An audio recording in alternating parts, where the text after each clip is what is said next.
Friends అడవి కాకరకాయ కూర ఎలా ఉండాలో నేను చూపిస్తున్నా చూడండి ఫ్రెండ్స్. ఇక మంచిగా కడుక్కొని కట్ చేసి పెట్టిన.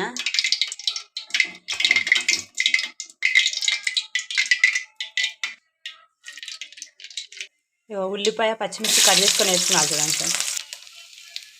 పప్పు వేసుకొని అల్లం పేస్ట్ కూడా వేసుకున్నాను.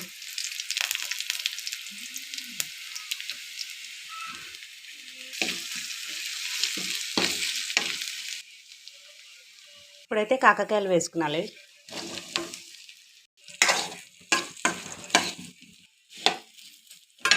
సాల్ట్ వేసుకున్నాను. ఇప్పుడే కారం ఇప్పుడు వేసుకోవద్దు, సాల్ట్ మాత్రం వేసుకున్నాను. సాల్ట్ వేసినాక కొద్దిసేపు మూత పెట్టేయాలి. కాకరకాయ నూనెలో ఉడికేలోపు నేను కొంచెం పప్పు కడిగిన, పెసరపప్పు వేసి కొద్దిసేపు నూనెలో ఉడికింది చూడండి.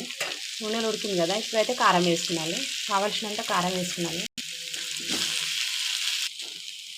కడిగి పెట్టిన పప్పు వేయాలి చూడండి. పప్పు వేసి కలుపుకుంటున్నాను చూడండి.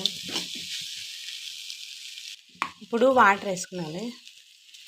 ఎక్కువ వేసుకోవద్దు వాటర్, ఎందుకంటే ఇది పప్పు పలుకుంటేనే మంచిగా. పప్పు మెత్తగా ఉడికించుకోవద్దు. ఇది దీనిలో పప్పు మెత్తగా ఉంటే బాగుండదు, పలుకుంటేనే బాగుంటుంది. వాటర్ అయితే మామూలుగానే వేసుకున్నాను, ఎందుకంటే పప్పు మెత్తగా ఉడికించదని చెప్తున్నా చూడండి. వాటర్ వేసినాక కొద్దిసేపు ఉడికించాలి. పప్పు ఉడకద్దని చెప్పినా చూడండి. అడవి కాకరకాయ కూర రెడీ చూడండి. ఈ అడవి కాకరకాయ కూర రెడీ అయింది.